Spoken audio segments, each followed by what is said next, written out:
I stood outside in the February cold, staring at my own front door. My fingers were numb. My breath came out in white clouds. -23 degrees Celsius. The kind of Toronto winter that cuts through your coat and settles in your bones. I'd lived in this city for 42 years. I knew this cold, but I'd never known cold quite like this. The locks had been changed. My key didn't work. I knocked. Then I knocked harder. Then I pounded. "Daniel, it's me! Open the door!" My voice cracked. I could hear movement inside. The television was on. I could see the blue flicker through the front window. "Daniel, son, please!" Nothing. The porch light stayed off. I pulled out my phone with shaking hands. Dead battery. Of course, I'd forgotten to charge it again. Emily always said I was getting forgetful. Maybe she was right, but I remembered this morning clearly enough. I'd gone to my doctor's appointment at Mount Sinai. Routine checkup, blood pressure, cholesterol. The usual things for a 68-year-old man. Daniel had dropped me off. "I'll pick you up at 3, Dad," he'd said. "We need to talk when you get home." It was now 6:30. The streetlights had come on an hour ago. I walked to the neighbor's house. Mrs. Chen had lived next door for 15 years. She answered on the third ring, her face full of concern when she saw me shivering. "Robert, come in, come in. You'll freeze." I borrowed her phone. I called Daniel. It rang 5 times, then went to voicemail. I tried again. Same thing. I tried the house phone. It rang and rang. Someone was home. I'd seen the TV. I'd heard footsteps. "Maybe they went out?" Mrs. Chen suggested, bringing me tea. Her hands were gentle, the way they'd been when my wife Margaret died 6 years ago. Mrs. Chen had brought soup for weeks. "The TV's on," I said. "Someone's there." She looked uncomfortable. I saw Emily and her parents arrive around 4 o'clock. Big black Mercedes. They had suitcases. My chest tightened. "Suitcases?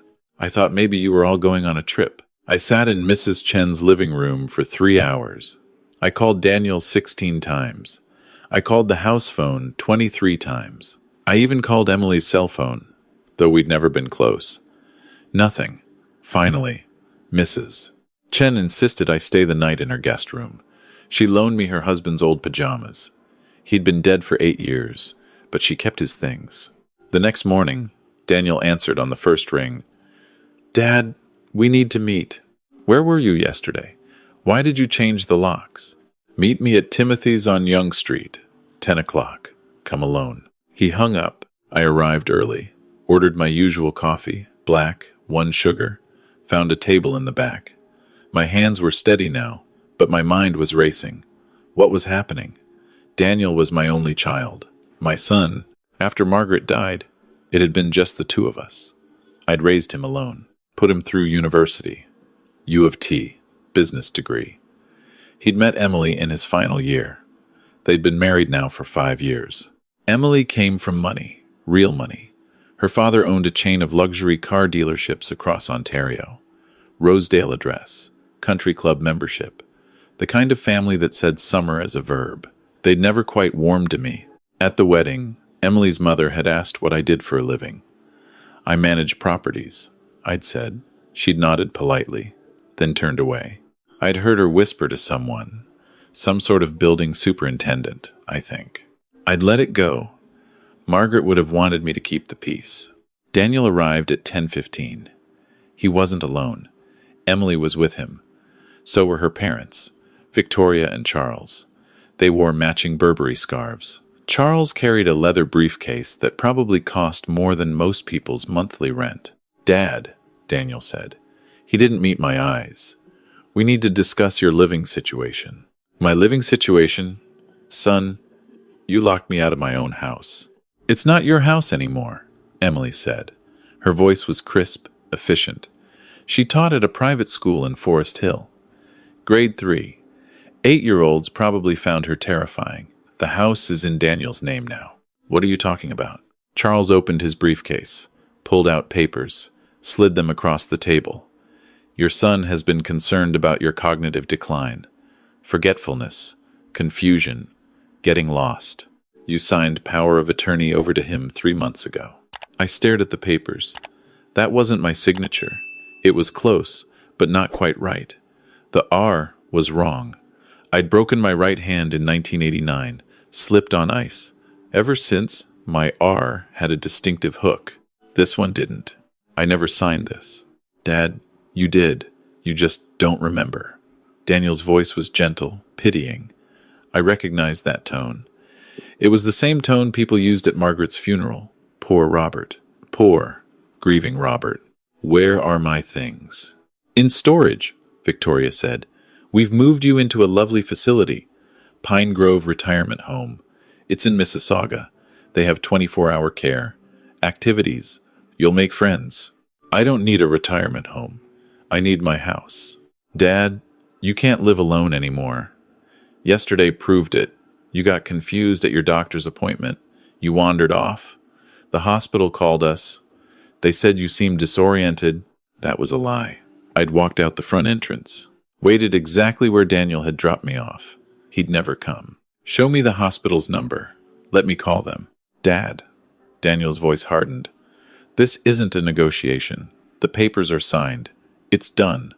We're doing this for your own good. Emily leaned forward. We've sacrificed a lot for you, Robert. Daniel has spent years taking care of you, driving you places, managing your affairs. We have our own lives to think about now. We're trying for a baby. We can't be running over every time you forget to take your pills. I don't forget my pills. You forgot to charge your phone yesterday, Victoria pointed out. Emily said you left the stove on last week. Another lie. I hadn't used the stove in days. I'd been eating sandwiches, toast, simple things. My arthritis made cooking difficult sometimes. I want to go home. Pine Grove is your home now, Charles said. We've already paid the first month. Non-refundable deposit. $3,500. I did the math instantly. $3,500 a month was $42,000 a year. That would drain anyone's savings fast. I'll pay you back. Charles smiled. It wasn't a kind smile. With what money, Robert? Your pension barely covers groceries. Daniel's been supplementing your expenses for years. The property taxes alone on that house are $12,000 a year. The utilities, the maintenance. Do you have any idea how much it costs to keep you in that house? I knew exactly how much it cost. I paid attention to money. I always had. Growing up poor in Nova Scotia had taught me that. You counted every dollar. You saved. You invested carefully. I want a lawyer. Dad, please don't make this harder than it has to be. Daniel's voice cracked a little. For a moment, I saw my son, the boy who'd cried at his mother's funeral, the teenager who'd stayed up all night with me after Margaret's death, neither of us knowing what to say. I'm trying to help you. By forging documents? By stealing my house? We didn't steal anything, Emily snapped. You signed it over, fair and square. And frankly, Robert, you should be grateful. That house is worth at least $1 million to $2 million in this market. The property taxes, the insurance, the upkeep. It would bankrupt you. We're saving you from yourself. $1 million to $2 million. She'd undervalued it. That house was worth at least $1 million to $4 million, probably closer to $1 million to $6 million. I'd bought it in 1983 for $89,000. Best investment I'd ever made. Well, second best. I'll contest the power of attorney. On what grounds? Charles asked. You're showing clear signs of dementia. Your own son is willing to testify. So is Emily. So are the hospital staff from yesterday. A judge will see an elderly man in cognitive decline who needs help. I'll prove I'm competent. Victoria laughed. It was a delicate sound, like ice clinking in a glass. Robert, you couldn't even remember to charge your phone. You got lost going to a hospital you've been to dozens of times. What exactly are you going to prove? We sat there for another 20 minutes. They had it all planned out. The retirement home, the power of attorney. The house would be sold within 6 months. To cover your care costs, Charles explained. The profit would go into a trust. For your benefit, Victoria assured me. Daniel would manage it. I would get a small allowance, $500 a month. For personal items, toiletries, books, whatever you need. $500 a month from my own money. They drove me to Pine Grove. I sat in the back of Charles's Mercedes, leather seats, heated. The radio played classical music softly. Mozart, I think. We drove west on the Gardner Expressway, then north. The city gave way to suburbs, strip malls, big box stores. Pine Grove was tucked behind a Costco. It was nice enough, clean, modern. The staff smiled. My room was on the second floor. Single bed, small bathroom, window overlooking the parking lot. They'd brought some of my things. Clothes, my old photo albums, the picture of Margaret from our wedding day. Daniel stayed for 5 minutes. "I'll visit next week, Dad, I promise." He couldn't look at me. Emily stayed in the car. Her parents walked me to my room. "You'll be comfortable here," Victoria said. "It's really for the best." They left before dinner. I unpacked slowly, hung my shirts in the tiny closet, put Margaret's picture on the nightstand, opened the photo albums. There was one I kept in the back, just newspaper clippings, articles from the Toronto Star, the Globe and Mail. Business section, mostly. Local businessman purchases historic building in Distillery District, 2003. Real estate developer plans, major renovation in Leslieville, 2007. Low-profile investor acquires commercial property on Queen West, 2011. Mystery buyer snaps up Yorkville retail space, 2015. There were more, 16 properties total. I'd started buying in the 80s, run-down buildings in unfashionable neighborhoods, places nobody wanted, Parkdale, Queen East, Junction Triangle. I'd fix them up, rent them out, sell some, keep others, quiet work.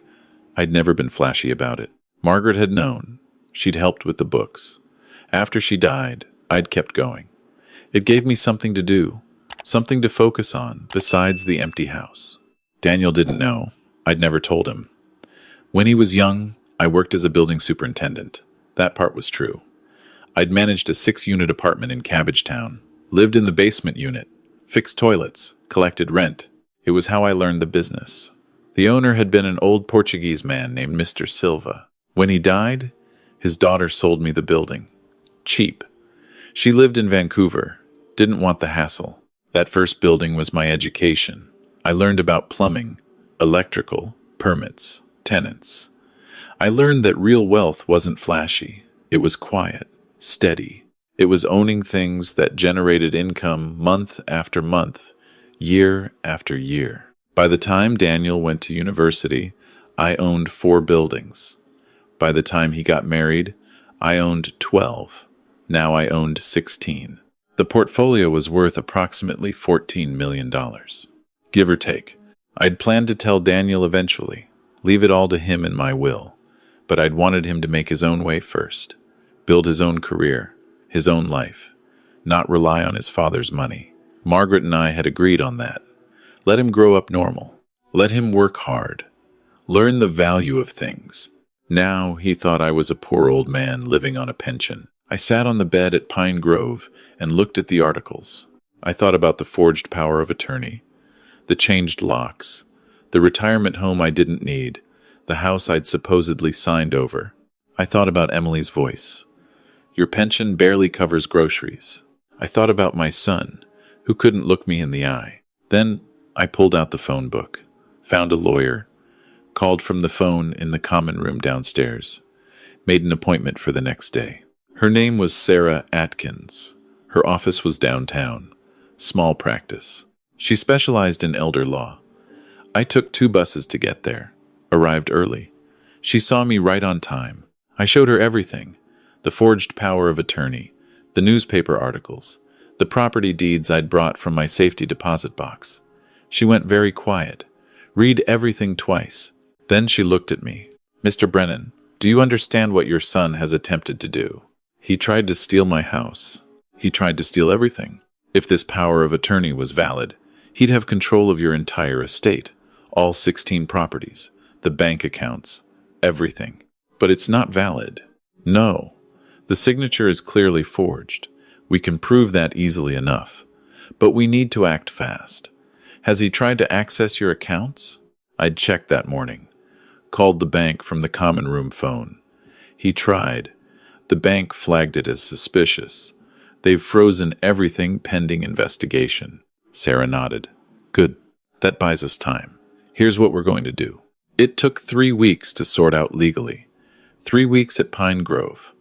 I played along, went to the activities, ate the meals, made polite conversation with the other residents, acted like a confused old man who'd accepted his fate. Daniel visited once. 15 minutes. He brought flowers. Asked how I was settling in. Said they were listing the house next week. It'll sell fast, Dad. Great location. The realtor thinks we'll get multiple offers. That's nice, son. Emily didn't visit at all. Victoria and Charles came by with paperwork, insurance forms, medical history. They needed my signature. I signed everything, smiled, thanked them for their kindness. Charles patted my shoulder. You're taking this well, Robert. Shows character. What they didn't know was that Sarah Atkins had already filed motions in court. What they didn't know was that the bank had alerted the police about the attempted fraud. What they didn't know was that every conversation in that retirement home common room was being recorded. My lawyer's idea. On day 22, the police showed up at Daniel's house. I wasn't there to see it, but Sarah told me later. They arrested him at 7 in the morning. Emily answered the door in her bathrobe. Fraud. Forgery. Attempted theft over $5,000. That last one was the serious charge. With my property values, we weren't talking petty crime. The Crown Attorney was very interested in the case. Elder abuse is a priority, she told me, especially financial exploitation by family members. Daniel made bail. His father-in-law posted it. $50,000. They hired a good lawyer, Bay Street firm, but the evidence was clear. The forged signature, the bank records, the changed locks, my testimony. I moved out of Pine Grove on day 23. Sarah had the power of attorney invalidated. I got my house back. The locks were changed again. This time, I picked the locks myself, kept all the keys. Daniel called me 2 days later. Dad, please. I made a mistake. I'm sorry. Emily's parents, they convinced me. They said you needed help. I was just trying. You locked me out in February, in minus 20 degrees. I know. I'm sorry. Please, Dad, I'll go to jail. I'll lose my job. Everything. Please. You should have thought of that before you forged my signature. He was crying. I could hear it in his voice. My son, crying. Part of me wanted to forgive him right then. Part of me wanted to fix this. That's what fathers do. We fix things. But Margaret's voice was in my head. Margaret, who'd been so proud of how we'd raised him. Margaret, who'd made me promise to teach him right from wrong. Don't let him take shortcuts, Robert. Make him earn things. Make him strong. I'll drop the charges if you do one thing, I said. Anything. Tell me the truth. Whose idea was this? Yours or Emily's? Silence. Daniel. Emily's parents thought. They saw the house. They knew property values in Toronto. They said you were sitting on a fortune and didn't even know it. They said it was stupid to let an old man keep all that equity tied up.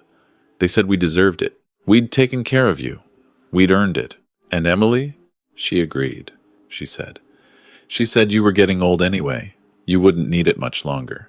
Better to secure our future now. Start building wealth for our kids. The kids we're trying to have. And you? Another silence. Longer this time. I thought you were just a building super, Dad. I thought you were poor. I thought we were helping you, making decisions you couldn't make anymore. I thought I was being a good son. By forging documents? Emily's dad did that part. He has connections, people who can do things. I didn't ask questions. I wanted to believe it was okay. I hung up. That night, I sat in my house, my real house, the one I'd owned for 40 years.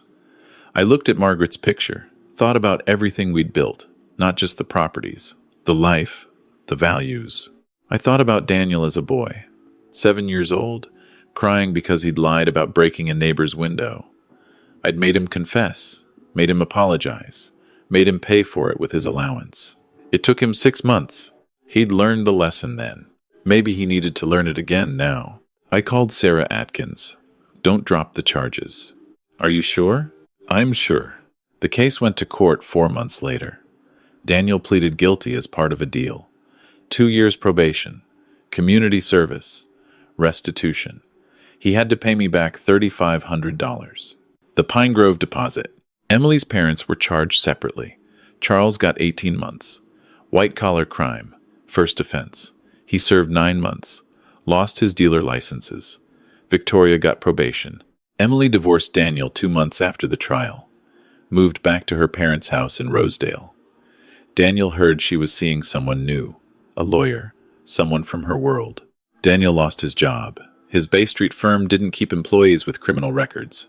He moved into a small apartment in North York. Got work doing bookkeeping for a small accounting firm. The pay was a fraction of what he'd made before. He called me once a month. I never answered. He left messages. Apologies. Updates. I'm going to therapy, Dad. Trying to figure out who I am. What I want. Not what Emily wanted. Not what her parents wanted. Me. On his birthday, I sent a card. No message. Just my signature. At Christmas, I sent another card. Same thing. He kept calling. On the anniversary of Margaret's death, he showed up at the house. I saw him through the window. He stood on the porch for 10 minutes. Didn't knock. Just stood there. Then he left. I found an envelope in the mailbox.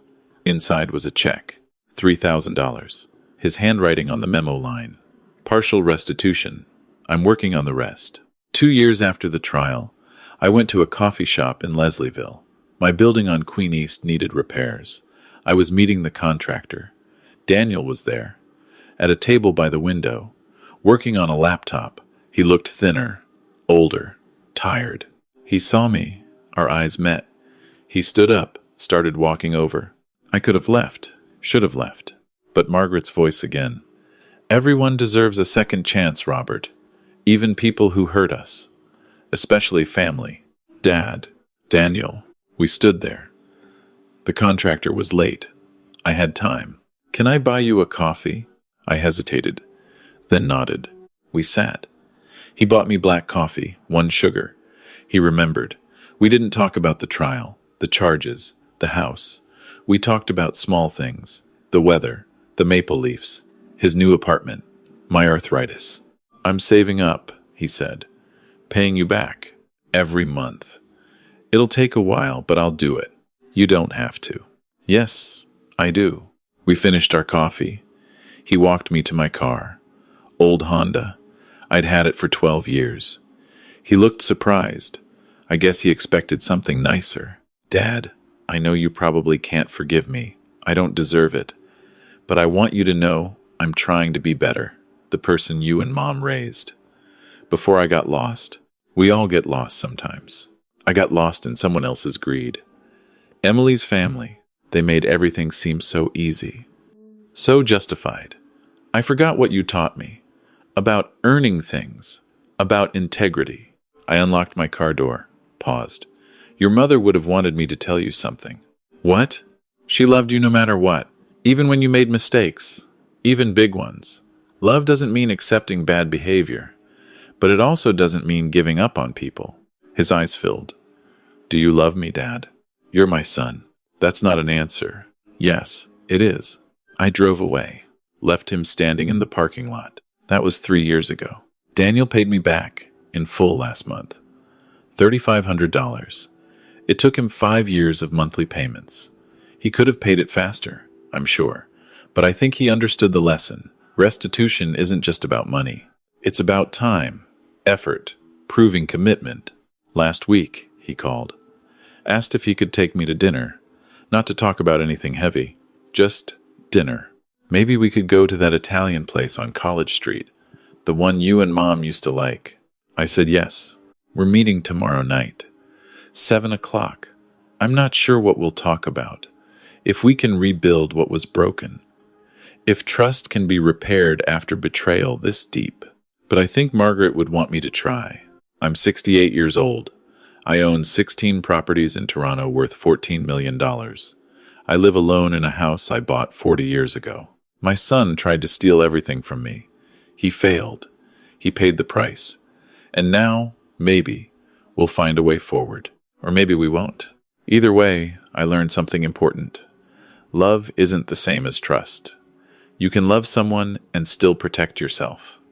You can forgive someone and still let them face consequences. You can hope for reconciliation without guaranteeing it.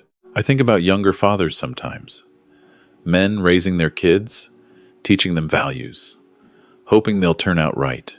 I want to tell them, do your best, love them fiercely, but know that sometimes, despite everything, they'll make terrible choices. They'll break your heart, and when that happens, you have to be strong enough to let them fall, to let them face the consequences, to let them find their own way back, because that's what real love is. Not protecting them from pain, not fixing everything, but believing they can be better, and waiting to see if they'll prove you right. Tomorrow night, I'll find out if my son has become the man his mother and I tried to raise, or if he's still lost. Either way, I'll be okay. I survived Margaret's death. I survived my son's betrayal. I survived a Canadian winter night locked out of my own home. I'm stronger than people think. I always have been.